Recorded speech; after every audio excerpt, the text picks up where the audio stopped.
What's up, everybody? Welcome to the 3 and Out YouTube page. I'm John Middlekauff, and we are talking football all day, every day. Make sure you subscribe, like the video, share it with your friends. Let's roll, baby. What is happening, everybody? Probably not much because it's the middle, leaping into June 19th. Hopefully everyone's having, a good early part of the summer. Nice and hot. Definitely hot where I am. And luckily, there's still some football stuff flying around out there. We had a change to the NFL Comeback Player of the Year, which I think is pretty dumb. Something I saw a player that's skipping the Manning Academy passing camp.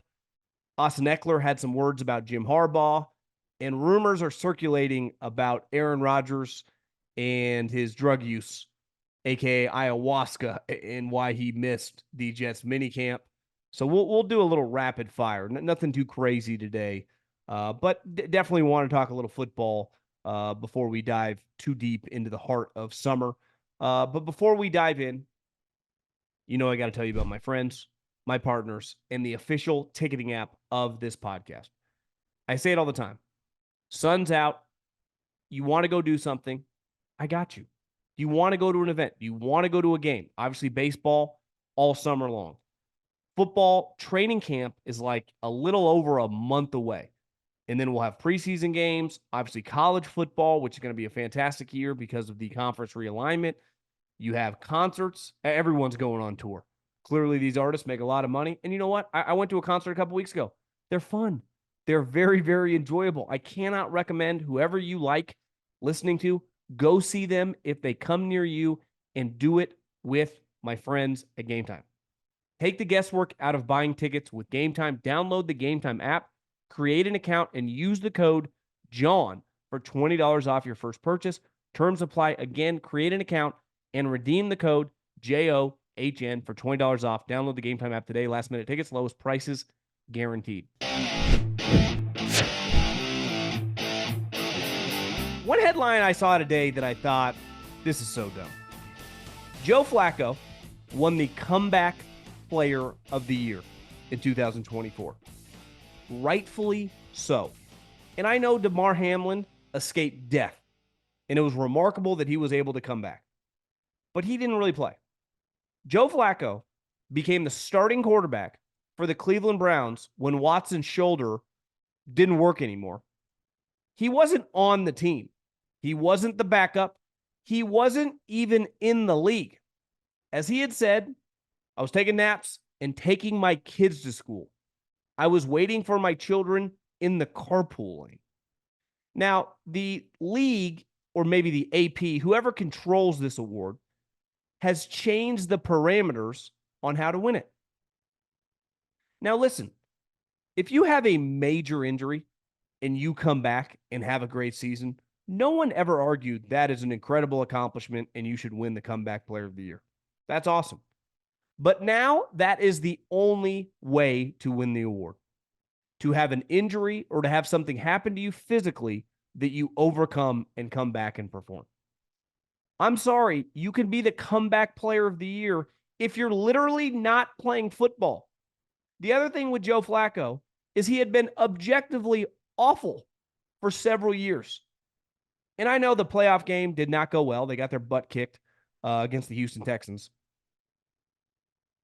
But what Joe Flacco did last year was freaking amazing. It was easily one of the best stories of the year.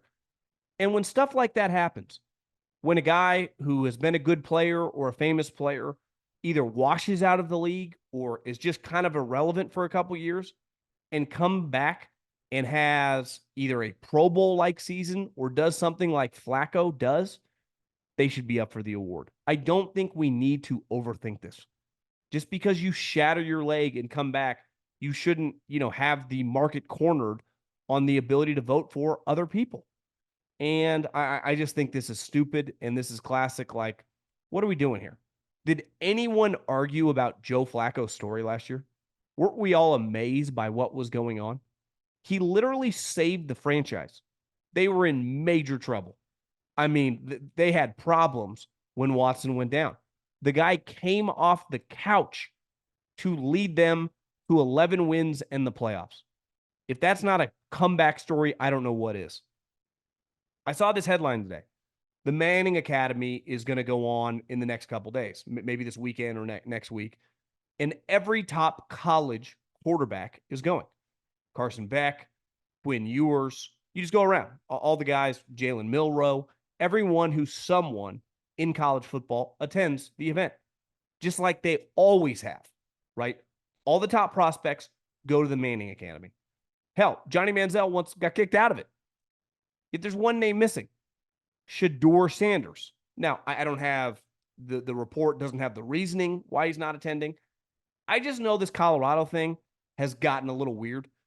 I mean, with Dion and Shedeur talking a bunch of shit to a player who had to transfer, he is going to be one of the more fascinating evals coming into the year, just because there's a lot of noise. There's obviously a lot of talent, but the team is terrible. There's some pressure now. You move conferences, which is a much easier conference in theory. Is the team any good? I don't know. Are they going to make a bowl game? Haven't in a long time. I'm just telling you, this thing's got potential to get weird. And I know through the first couple games last year, and I thought this too, I'm like, this guy's going to be the number 1 overall pick. This happens a lot. I mean, we once did it with Josh Rosen. He ended up going 10. I'm not acting like this guy's not going to get drafted high. I just know if you're a scout, if you're a front office, you're going to have to do a lot of work in this situation. And listen, I'm not acting like it's the end of the world. He's not going to the Manning Academy. It's a little weird. Like, I'm sorry, a little bizarre. Literally everyone always goes. Austin Ekeler, who is one of the better quote-unquote scat backs in the league. Tailor-made for modern-day football. Can catch the ball. Pretty good running back, but really good out of the backfield. Very productive player. Said the reason he's not still in the Chargers is because Jim Harbaugh and that offense wants a guy to carry the ball 300 times a year, which I got news for you. Most guys don't even sniff 250 carries anymore. Austin, the reason you're not on the Chargers anymore is because you're not a fit. Jim Harbaugh doesn't use guys like you. Jim Harbaugh likes guys that can run the ball between the tackles. It's what he yearns for. Going back to the 49ers, his favorite player of all time, Frank Gore, to the guy that he has dominated with the last couple of years, Blake Corum. He wants an every down back. You're not that guy. They might have lied to your face that they want a guy that can carry the ball 300 times a year. They just don't want you as a player. And there's nothing wrong with that. When new coaches come in, schemes change, ideas change with how they want players. Austin Ekeler is a really good player. If depending on my coach, I would want him on my team. But when you say Jim Harbaugh, I don't think Austin Ekeler. Like, welcome to the business. Rumors are flying that Aaron Rodgers, and I said this last week, and I'll continue to say, I don't think it's a big deal that in terms of football, that he missed the minicamp. I think it has zero impact on the actual team come Monday Night Football against the 49ers week 1. I think it has zero impact. Where it does have an impact is because of the market they're in, New York, because of the NFL. And obviously him, you could argue now, is definitely the most polarizing player in the NFL. Their coach, who feels a little over his head, and all these stories become bigger stories. But the rumor is that he went a long way away to do ayahuasca. I don't really have anything to say besides that's kind of hilarious. Like, this is the ultimate on-brand move. I guess I would, if I was Robert Saleh or Joe Douglas, I don't think it would be crazy to push back. Like, couldn't we just do it 3 days later and just avoid all the hoopla? But he's like, hey, we got an ayahuasca convention in fucking Japan or China or in, some mountain somewhere in India. I got to be there, bro. I don't know. Do you eat the leaves? Again, I'm not anti-drugs, not a drug user, but definitely not. I haven't done ayahuasca. I'm not too proud or definitely too prude or too big of a stiff to ever try it. Seems like it's not really for me, but right circumstances, you never know. I do think if you just say it out loud, he missed mandatory minicamp to do ayahuasca, like I get the pushback. I get people going, "Are you serious?" It's like one thing. Hey, brother's wedding. Hey, my wife's having a baby. Hey, my grandpa is sick. Like there are a lot of, hey, I have this trip planned with my wife's family. There's no way to get out. Even that. Like, you're doing ayahuasca. Like, you have the whole summer to eat these leaves or snort this dust or whatever the hell it actually is. And again, I'm not some, Big J who doesn't like, I get it. I have friends that have done it. I understand the potential positive impact, I guess it has on your mental space, which is big for Aaron. But when you do just say, like, I heard Nick Wright, he's like, just say it out loud. He mispracticed to do drugs. Like it is kind of funny. Like some stories are just kind of funny. Belichick dating a 24-year-old. They bonded over philosophy. He's helped her with her homework. He goes to her cheerleading competitions. There's no way that you don't just smile when you talk about Bill Belichick and his 24-year-old girlfriend. I kind of think this is in the same vein. Aaron Rodgers left practice to do ayahuasca. Again, don't have that set in stone. Don't have that second source. Just seeing it flying on the internet. I just find it funny. A lot of players in the this is one thing as a pro scout in the NFL. You are tabbed with following the CFL, and we've had a lot of different leagues over the years. The XFL, the UFL, what's going on now, the AFL, the USFL, whatever league is going on domestically or in Canada, where guys that played college football and maybe played a training camp or were on a practice squad, it's on you to follow that. So you are watching that tape and evaluating. Now, it can be relatively, it's not like you're just evaluating every player. You're following guys that are productive, that had college grades, draftable grades coming out, maybe guys that have played in the NFL. So you can whittle down the list pretty easily, but you do got to keep tabs because when so-and-so from the Birmingham Defenders and you're working for the Eagles signs with the Cowboys, it's like, hey, were we on this guy? Were we interested in this human? And I have seen 6 or 7 players sign with various teams, and that's all because of the pro scouts, and they get no love. Like college scouts get a lot more credit just in terms with the casual fan because they're going into schools, they're writing the reports.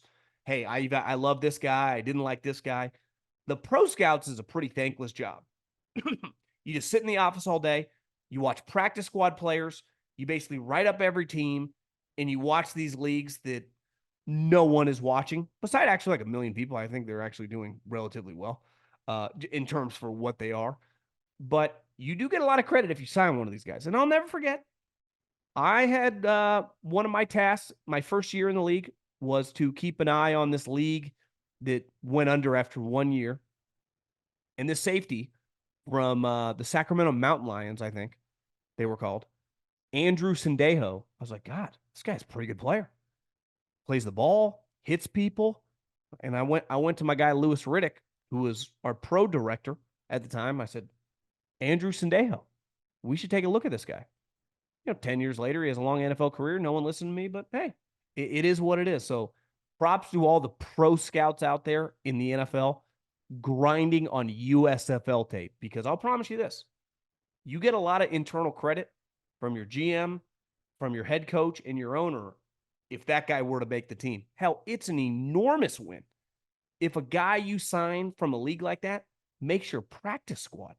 So you never know. That's the great part about football. You have a lot of undrafted free agents. Random guys make teams all the time. So this guy is probably a little harder because you've been playing football, during the spring. So you better come into training camp. You're a little behind. You don't know the playbook. All the rookies and the younger players have been practicing and working out with the team. So you're at a disadvantage. But football's crazy. You never know.